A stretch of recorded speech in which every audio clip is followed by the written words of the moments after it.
Hi friends, Tiffany here. Welcome to my quilting life.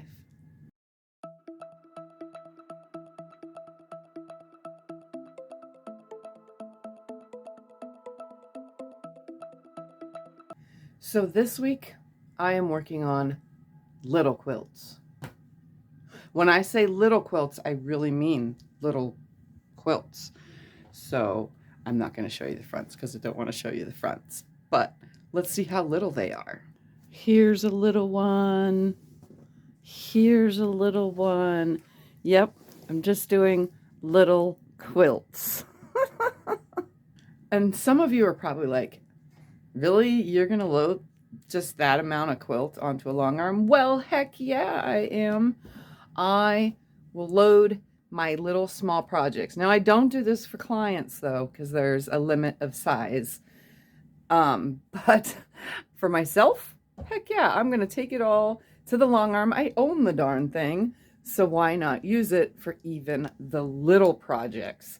So right now I'm getting ready to load another one. This one's not as little as the last two I just showed you, but let's take a look at what I'm getting ready to load.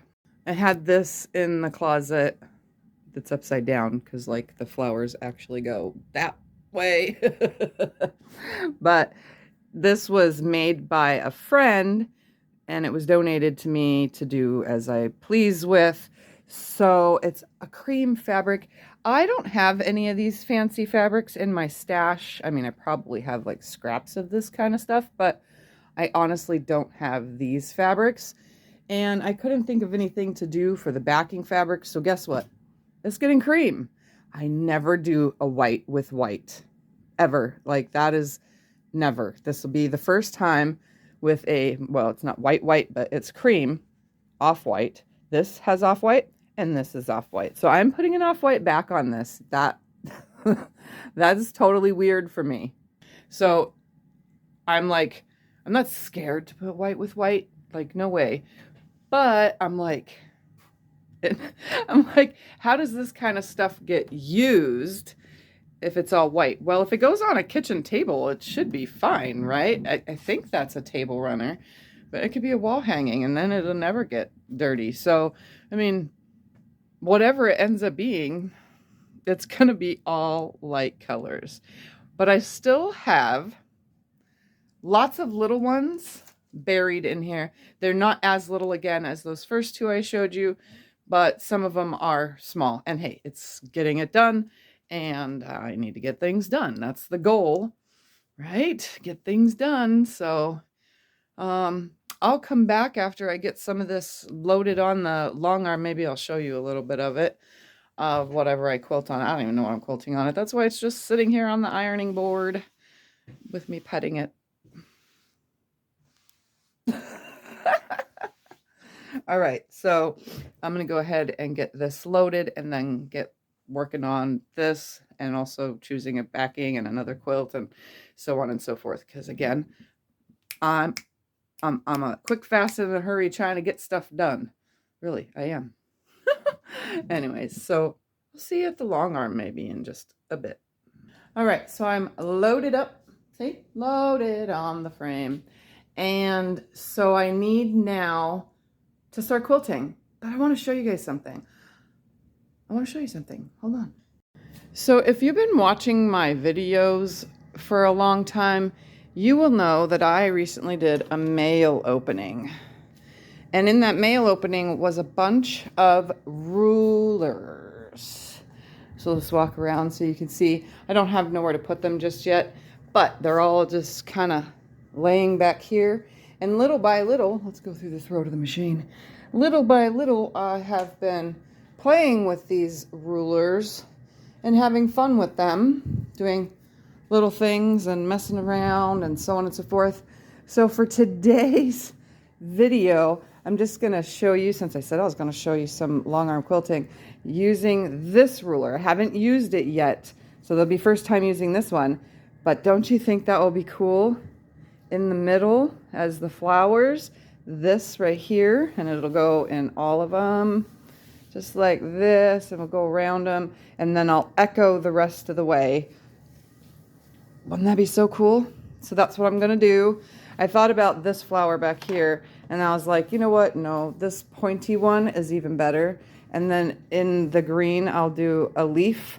And then in the background, all this background space, I'm just gonna meander. So it'll be a lot of custom quilting on this thing. But again, I'm just having fun anyway and playing with these rulers. And again, that's the whole thing about long arm quilting. But there's another thing I want to show you, and I've been asked recently. So I've been asked, how do you know the correct tension, not for the machine, but the tension on the quilt? How tight should the quilt be? Well, what you need is your magic fingers. The correct tension for your quilt top, as you can see, there's a lot of bounce here. The correct tension is to take a finger, go under your quilt, poke your finger up, take your other hand and grab your finger. If you can grab your finger with your two fingers like this on your quilt, anywhere on there, then that is your correct tension on your frame. So hopefully that solves anybody's questions about the tension on the long arm. Some people say, oh, it needs to not bounce. Oh, it needs a lot of bounce. Oh, it needs to sag. There are so many different responses to this, but from what I have learned as a long arm quilter for the last 6 years now, 6 years, is poke your finger up and grab it. I can't do that because I'm holding a camera, but you know, that's how it's done. But somebody asked that, actually more than one person has asked that, but I just want to make sure I address it in a video with the visual. All right, so let's get to messing around with this quilt. I'm probably going to do some on camera and some not on camera, because you guys have seen me do a meander and all that kind of stuff before. I think I'll just wait until I get to the ruler, this really cool ruler. All right.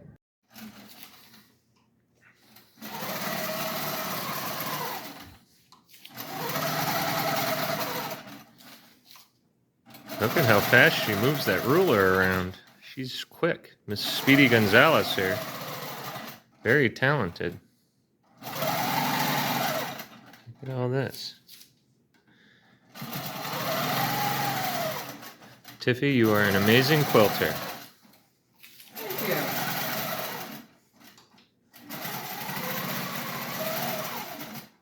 you. You know, while you're right here, I think it's time we discuss good posture while long arm quilting.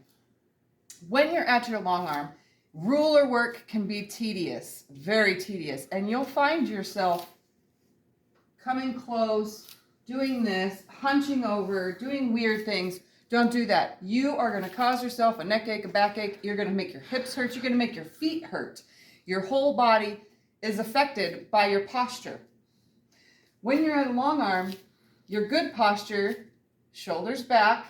Make sure if you have adjustable handles, put them in a position where you can move your hands like this very easily. So as you can see, mine is in a position that's comfortable for me. I only use the one hand though. The other one is just for my camera, which you guys are there with. But when you're working with rulers, you want to make sure you can see your whole area, but you're still holding your neck up. You're not hunching yourself over. This right here, in about 5 minutes of that position, I'm going to stop, because my head and my neck are going to start hurting, and your eyes are going to start to want to not focus. You can have amazing eyesight, but your eyes are going to go out of focus. When you're regularly quilting and not using rulers, you want to make sure that you can get from side to side, up and down on your quilts without adjusting your shoulders. Keep it back, keep your back straight, keep everything feeling good, because if you don't, you're going to regret it. So, in all of my years now of long arm quilting, which is not forever, but you know, about 6 years, you got to keep that good posture. I have maybe twice, 3 times had a really bad backache and neck ache from long arm quilting. But that's because I was working on a tedious, 16 hours worth of quilting back and forth at the frame before my surgery. Now I'm 35, 40 minutes, but that's because of my hip. when I'm back to it, it's going to be an hour. I can just non-stop stand here because I'm holding myself in a good position. I can see, make sure your lighting is good. I can see what I'm doing, and you have good posture. So I just wanted to discuss that real quick. As we come into this loud sound, I just want to share with you guys that we have everything. See that? All the big machines running at one time because, you know, got to get this kind of stuff done. But yeah, so the embroidery machine is running, but Scott is running that, and I'm doing my thing. And don't mind, my extra mattress is in here. But so today we have all of the rooms going. I have, like, as I'm taking breaks, I'm going from like one thing to the next, you know. So I'm working on binding here at the same time as I'm taking breaks from Longarm Quilting, as the same time as Scott's running the embroidery machine. Like, we literally have everything going at once today, because why not? I can do this any day I want, but today just seemed like a good day to get a bunch of stuff done. But now we're at that point where I'm going to use that really cool ruler. So I'm going to put you on the long arm, and we're going to work on that really cool ruler, which is, oh, here it is right here. This really cool ruler. So let's take a look at how this thing is going to go. So I'm pretty sure, 100% sure, that this ruler is meant for longer or bigger ruler bases, because when I'm holding the ruler, my ruler base ends right here. You can see right there. So it pushes that up, and that's not a good thing because I wouldn't want to go over that. So my fingers are going to have to adjust for this one.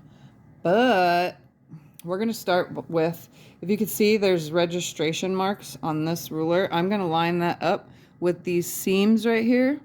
And I'm going to go ahead and drop my needle right here in this curve and call that start point. And then I'm going to make sure that it's relined back up. And it is right there. I'm going to tie myself off. I'm just going to leave my thread tail hanging that way.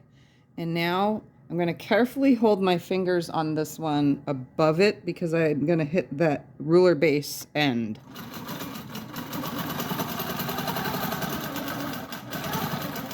So I'm going to try not to move it. It comes to the end right here, but we're going to just go ahead and skip that stitch to this side, tie it off. And then I'm going to come down this other side of the ruler, trying to hold it still. I know this is going to be a little bit more challenging than what I'm used to. Just going to make sure everything's still lined up, and it is. I'm just going to very carefully adjust as I go, because I'm going to hit the end of my ruler base several times around. Oh, this is going to look so cool. Adjust my hand. I definitely don't want my thumb right here next to that, so I got to move it back a little. Come around the curve. I'm going to hold the ruler a different position again. And come down the bottom side. I shouldn't have issues with, because it is on the ruler base. Oops, and I ran out of thread right here. Let me change some bobbin thread real quick, and then I'll continue on. Okay, bobbin in there, come around.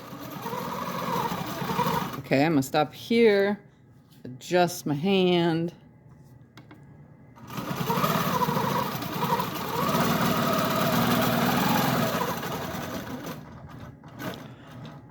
Come around. Still using my hand to hold it. Move that thread out of the way. Trying not to adjust anything.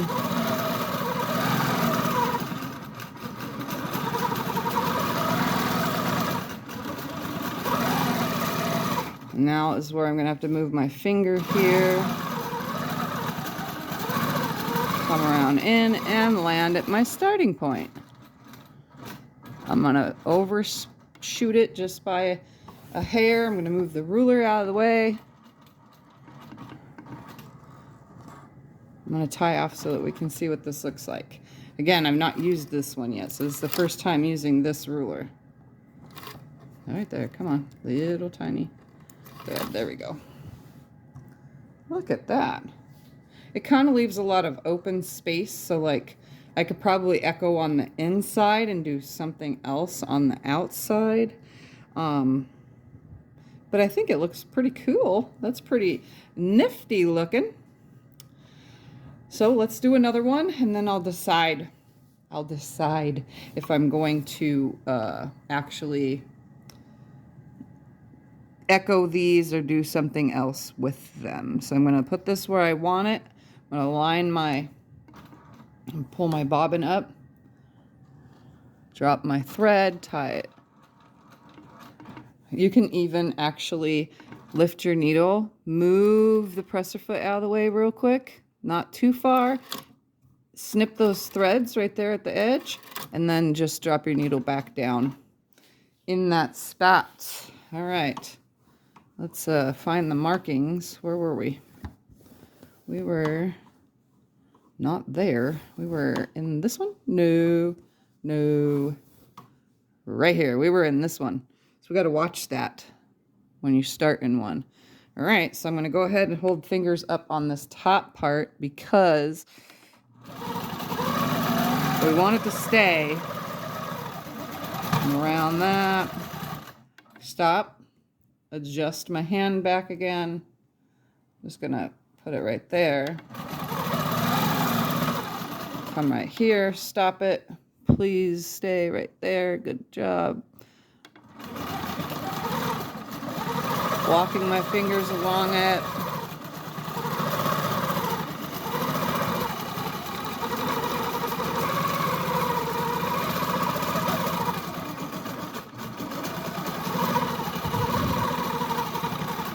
And stop right here. Readjust. All the while I'm keeping those registration marks.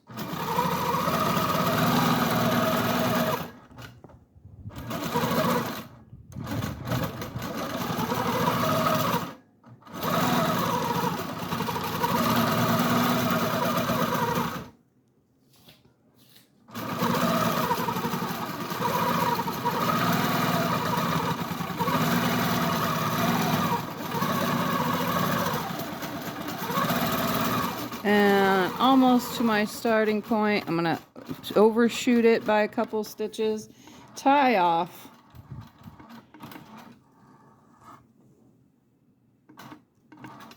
And call that part done. Looks so cool.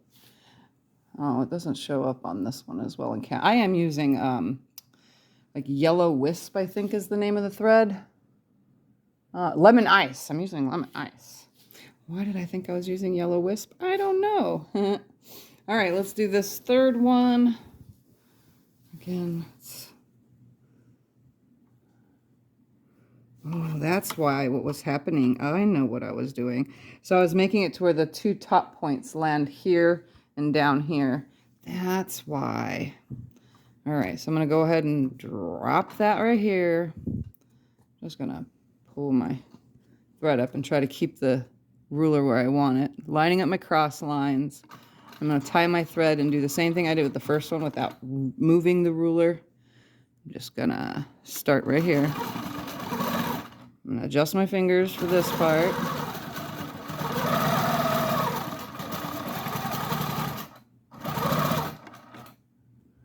Adjust my hand.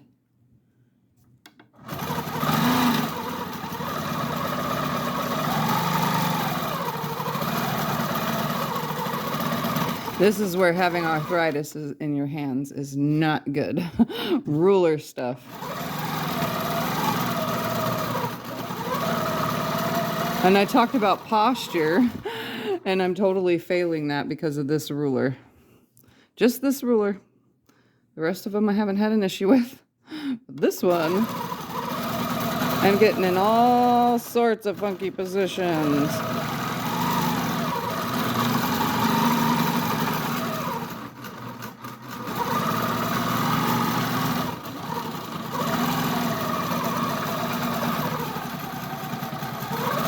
Alright, coming to my starting point, and I'm going to overshoot it just a hair.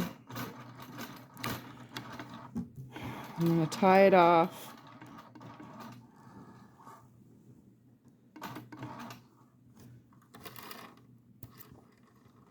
There we go.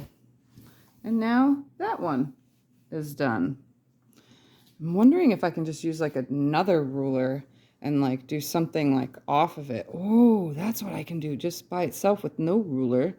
Come in and do this, bouncing it off of it like petals.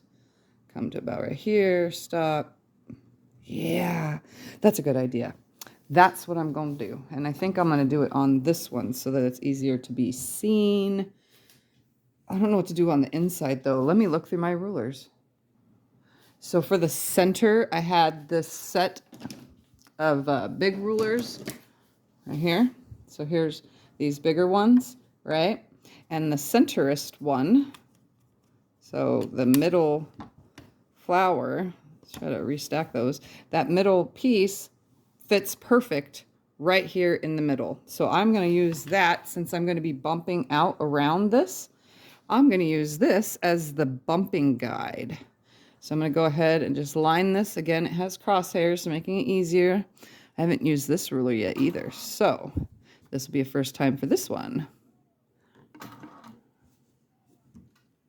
Just find my bobbin thread right there. I'm going to tie it off. I'm going to line up those crosshairs. And these are really hard to hold, these little tiny things. So I'm going to be very, very careful with it. Trying to keep it straight.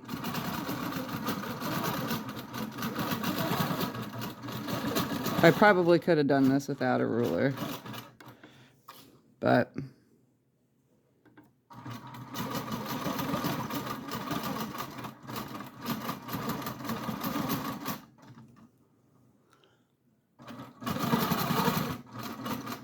there we go. I'm gonna go ahead and tie it off.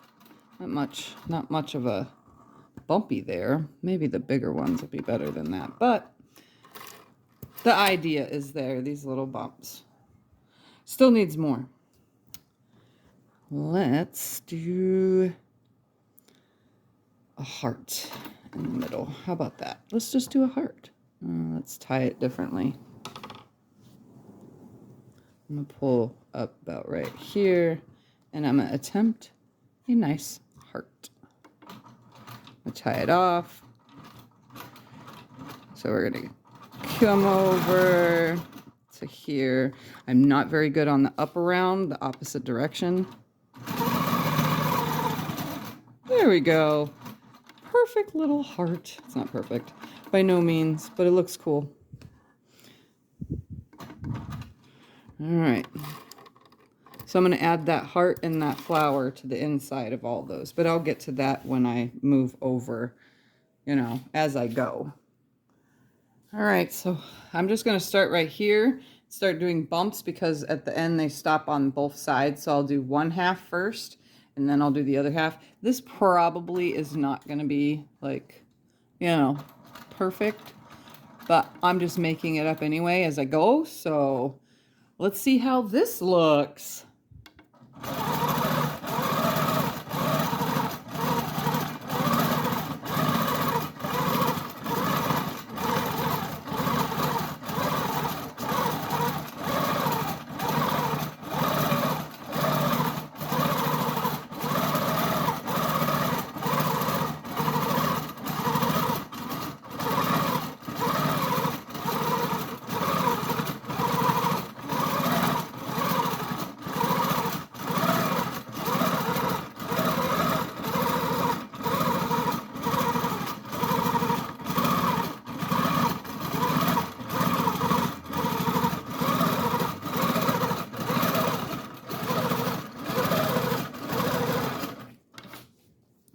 That looks kind of really cool. I don't know if I want to go over it again. Let me tie it off right here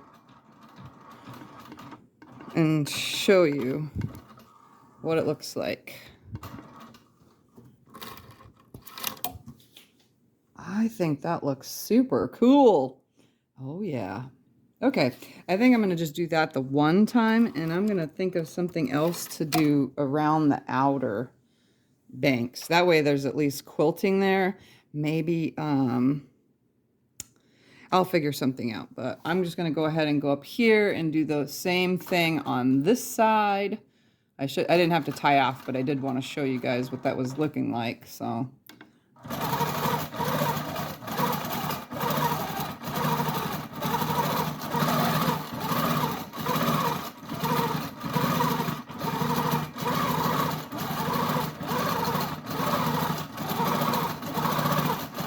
So as you can tell, I used my ruler as my base for my little design here. So the ruler was just give me a starting point of what I'm doing, and it actually looks really awesome. It's not perfect, but whatever is.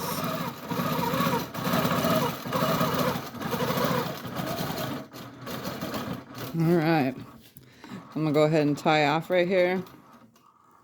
Normally I wouldn't, I would continue on, but now I need to think of something to quilt. Look at that, looks so cool.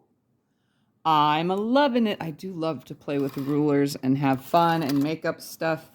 This stuff always becomes such one-of-a-kind quilting when you free motion and ruler work on things, that any project that I do like this, it's just one of a kind. Nobody else's will ever be like this. But that looks so awesome. It kind of looks like a lace flower. It looks so cool.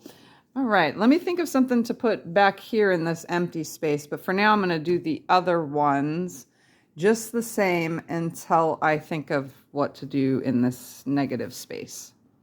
So I have gone through and did all these flowery things. The last and final thing I want to do is I have this big, huge ruler that looks like sunglasses. I want to stick this ruler, oops, I got to come onto this side, right here where this point meets up right here. And at the other point, we're going to come around this, just one petal, and land on this side. Then I'll flip the ruler, do the opposite side, and go and do the top after, because this ruler is kind of big for my area, my working space. So what I'm going to do is just do these bottom ones first, and then that'll give me stitching between the flowers and the edge, and then I don't have to really over stitch it any more than that. So what I'm going to do is just follow this. I'm going to stop right here, adjust my hand, and come right here into this peak. Then I'm going to flip the ruler upside down and come this way. I'm going to line up that other corner right there, and now I'm going to take this up this way.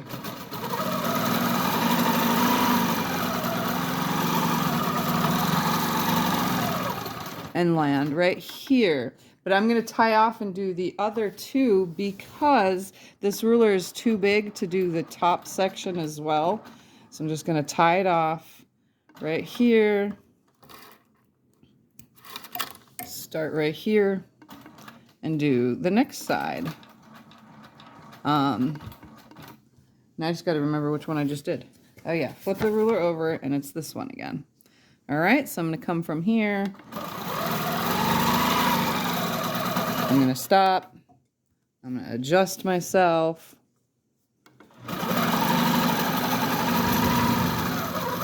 Land in this corner. Flip the ruler. Grab this. Line it up. Stop here. Adjust myself. and right here and tie it off.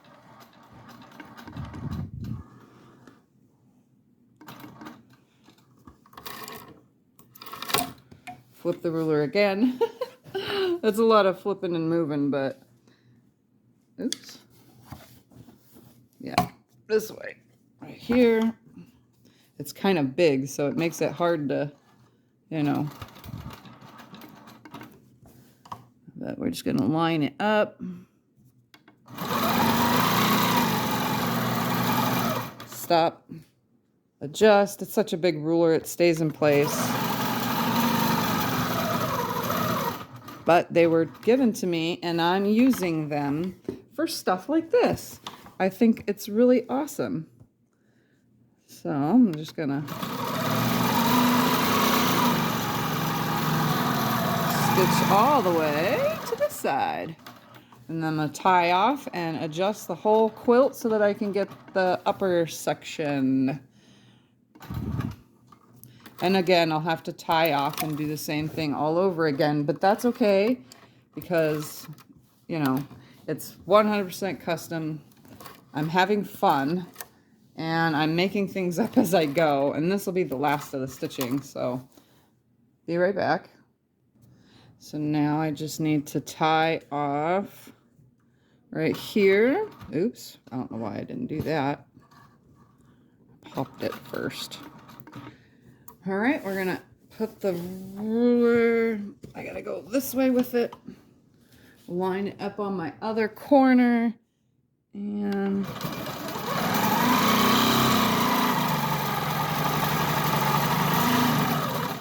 stitch to here, flip the ruler, do this one.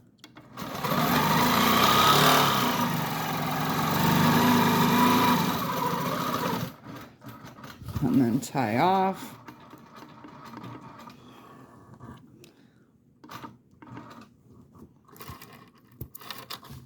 Come over here.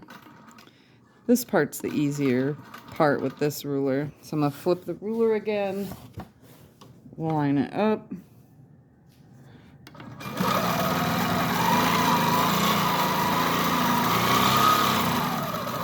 It stops right there, flipping the ruler. Doing this side. It's a lot of work that goes into using the rulers. Tie off. And I could have echoed around that more, but I really don't want to. I kind of just want to leave it like that. I just wanted to make sure that there was a little bit more stitching and didn't want it to be too empty right there. All right, so I gotta flip the ruler to do this side first.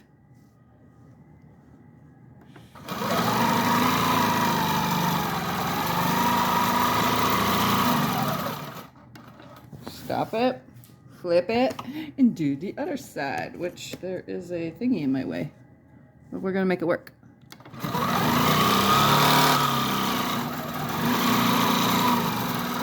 And complete. So I'm gonna tie it off.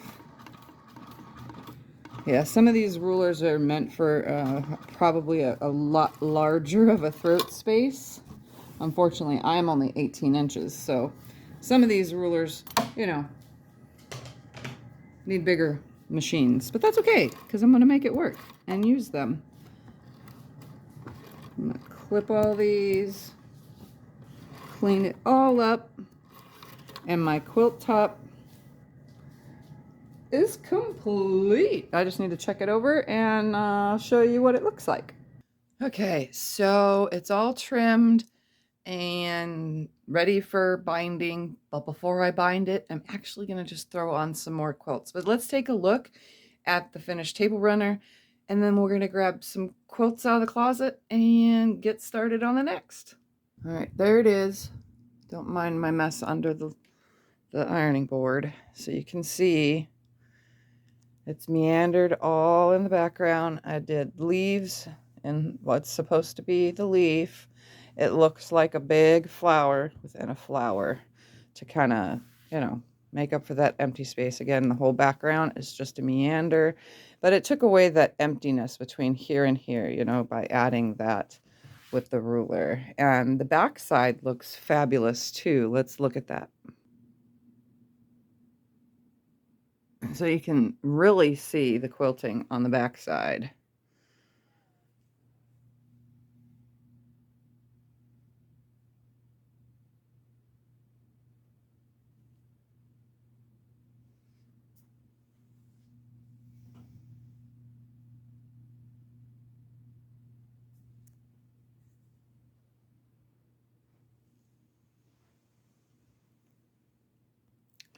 So again, that is a very rare occasion that I ever put white on the back of white. But it actually looks really cool, and its binding is going to be, you guessed it, the backing fabric. So that's already cut and ready to go. So that's ready. Let's go pull some other quilts. All right, let's see. All right, these have backs, but this is supposed to be with a Maxine video, my daughter. And that, I don't know what I'm quilting on it yet. That I don't know. I don't really want to do Christmas right now. Then I got a piece of back. That's why the fabric is here with it. So I can piece a back for this. This one I don't know. That's got extra fabric with it because I don't know if I was going to finish it. That I don't want to do yet because that's going to be custom. That's for a friend. That's Sculliver, not ready for it. I don't want to do that one. I don't really want to do. I got this pinwheel one. Ooh, here's multiple 3 quilts on one hanger. I got a purple one. I got this one. Let's do 3 quilts on one hanger. So we're going to do 3 quilts in one time on the long arm. So I'm going to do all 3. I didn't piece these. These ones were gifted to me. Let's go choose some backing fabric. And then I do need to iron and get these, ready. So let's go over to the fabric room. Okay, so fabric room, here we come. It is a mess in here, guys. All right, so here is this. All right, well, nothing over there screams, hey, so we're not going to go on that side. And the problem with this side is that's my mattress that's in the way. My batiks are up there though, so let's make it a little bit brighter in here. Ooh, look at that. There's light. Let there be light. I really can't see. I have flowers here and small things and animal prints and so on, and then geometrics, and then antique fabric or vintage fabric. Sorry for the word antique. I don't know why, but whatever. It sounds good. All right, let's hold this up to the batiks.